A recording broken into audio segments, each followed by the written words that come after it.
This week, for Inclusion Week, I want to read this story called The Invisible Boy. And this book brings the power of kindness and compassion into focus. Here's our title page, The Invisible Boy, and it's written by Trudy Ludwig. The illustrations are Patrice Barton.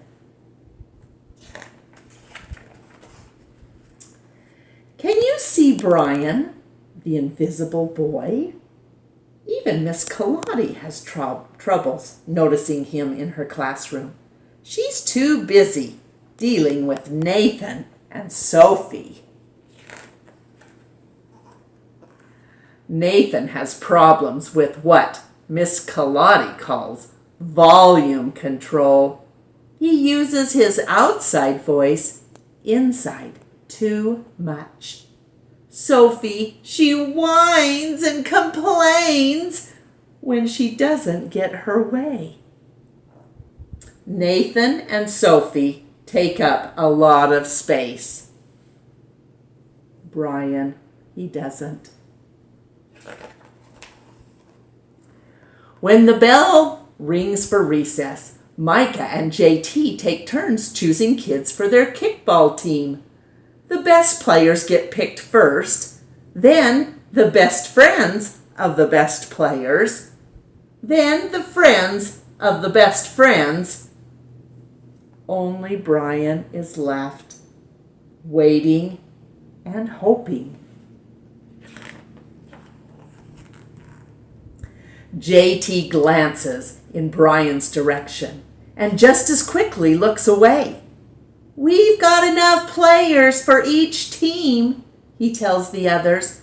Let's play ball.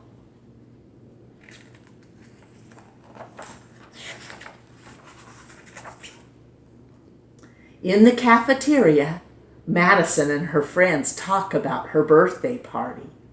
The rope swing over the pool was awesome, says JT.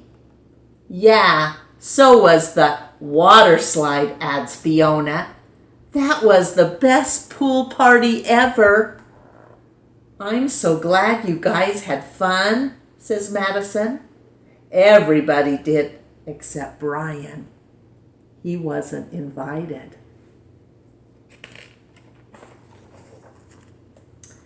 At choosing time, while the other kids play board games and read, Brian sits at his table doing what he loves to do best.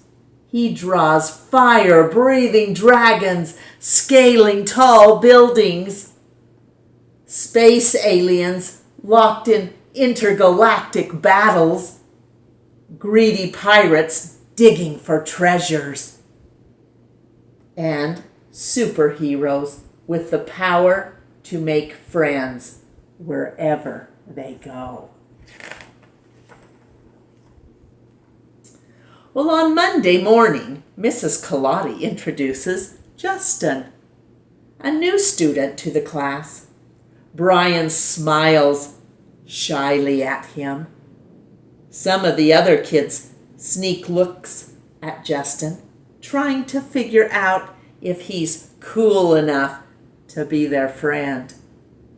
They haven't quite made up their minds yet. Well, at lunch, Madison and JT watch Justin eat with chopsticks. What's that? Asks Madison as she points at Justin's food. It's bulgogi. What? Bulgogi. It's Korean barbecue beef. My grandma made it for me. It's really good. Do you want to try some? There's no way I'd eat boogergy. And the kids all laugh. All of them, that is, except Brian.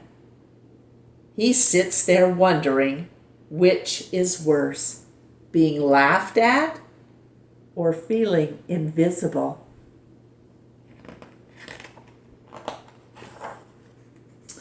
Well, the next day, when Justin goes to his cubby to put away his backpack, he notices a piece of paper with his name on it. Justin, I thought the bulgogi looked good. Brian.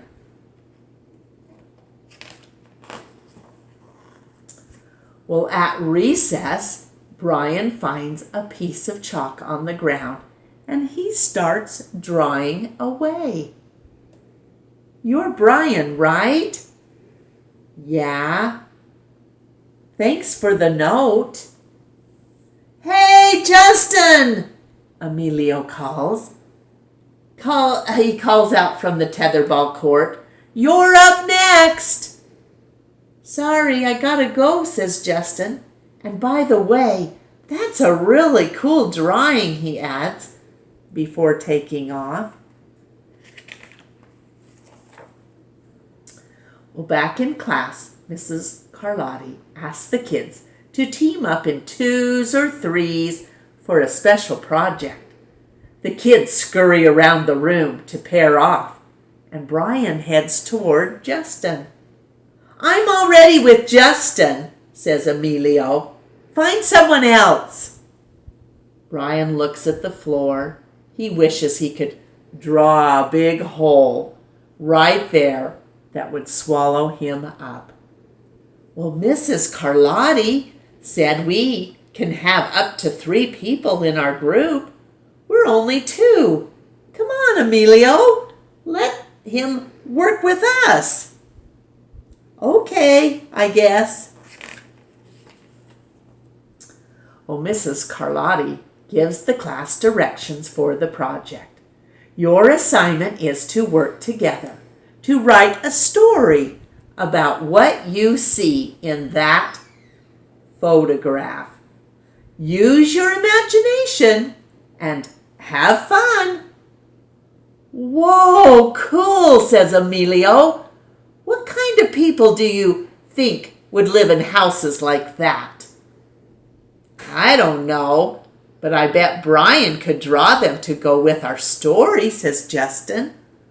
Brian smiles as he takes out his lucky pen.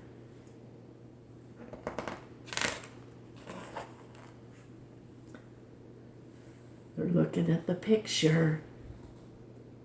Here they're starting to draw. Here they're showing their drawings and their pictures and their story. It's lunchtime again. Brian's least favorite part of the day. Another 20 long minutes of kids talking and laughing with everyone else but him. Brian, he hears someone shout, Hey, Brian, over here. Brian turns and sees Justin waving him over. Emilio nods at Brian as he makes room for him at the table.